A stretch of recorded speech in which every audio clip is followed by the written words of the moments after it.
Living every man's dream. 4 Lamborghinis, 2 Ferraris, and more beautiful women than most men will see in their lifetime.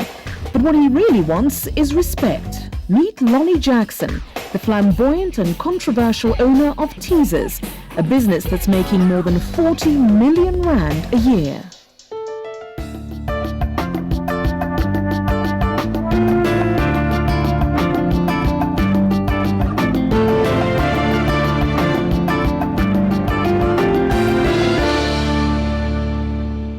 Lonnie Jackson, thank you very much for joining us on the program today. Thank you.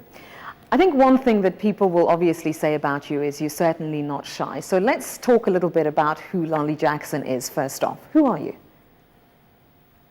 A businessman who wants to build a brand, a person who wants to do the best he possibly can, not for himself, but for his staff as well, because I can't do it myself. And if that means putting myself in the forefront and people identify me with a brand or the brand with me, there's no limit to where I'll take it. You make that sound like it's a sacrifice, but at the same time, you've been quite clear of the fact that you regard yourself as an egoist. Work hard, play hard. That's been my motto throughout. I was holding 3 jobs at the age of 16. Because I had this ambition, a burning desire to succeed in anything I do. And the only way you're going to succeed is with money. You know, people say money is the root of all evil. It makes life very easy. And there's only one way to get money.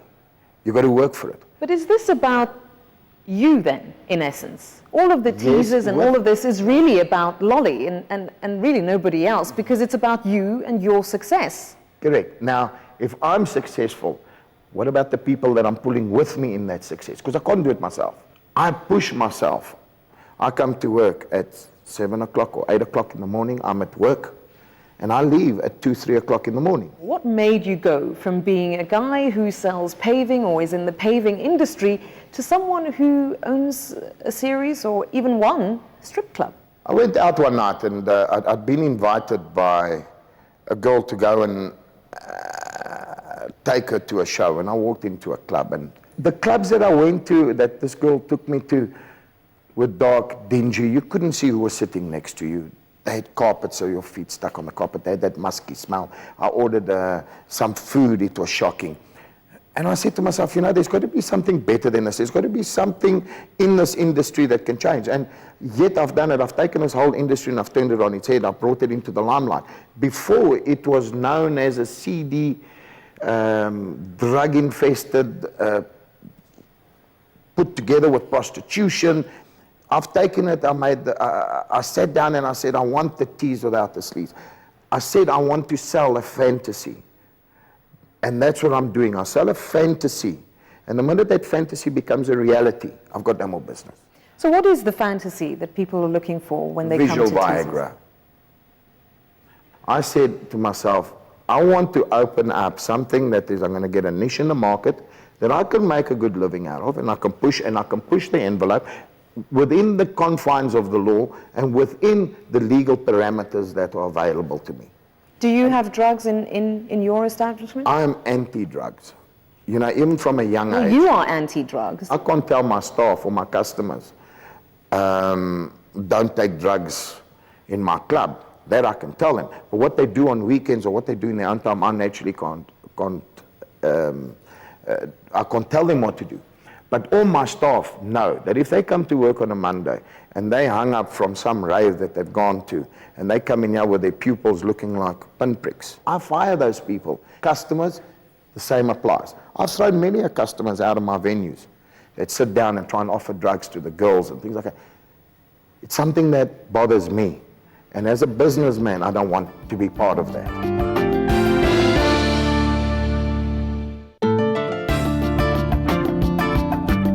Let's talk a little bit more about the various elements of your business. And we'll begin with the people that you employ.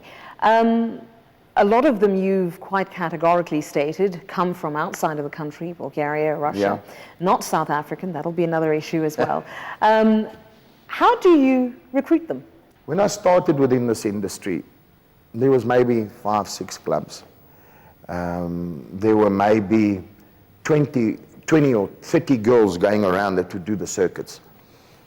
Majority of the girls in those times came from various disadvantaged backgrounds, either abused childhood, foster homes, and they got into this industry via the prostitution, that's how they came in. When I opened up the business, I was looking for a higher quality of girl that would be able to sit and talk to the type of clientele that I was marketing to.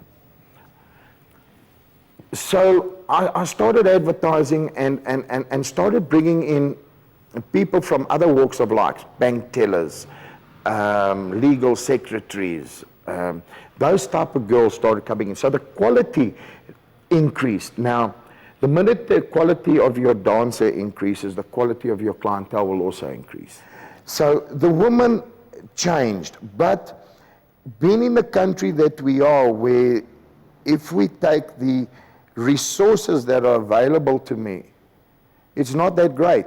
Whereas if you take Europe and America, the amount of people the amount of women that are available to do this type of work is far greater than we got. Lonnie, can I just interrupt you there and make sure that I'm understanding you correctly? Are you implying that in South Africa, you are not able to find women of a high enough standing or high enough quality, therefore you have to go... Not enough. Surely that's not correct. Not enough. I need 300 women. So in a country of nearly 50 million people, half of whom are women, you cannot find 300 women in South Africa who can do the work that you need? My portfolio right now is about a 60-40% mix. 60% local girls, 40% foreign girls.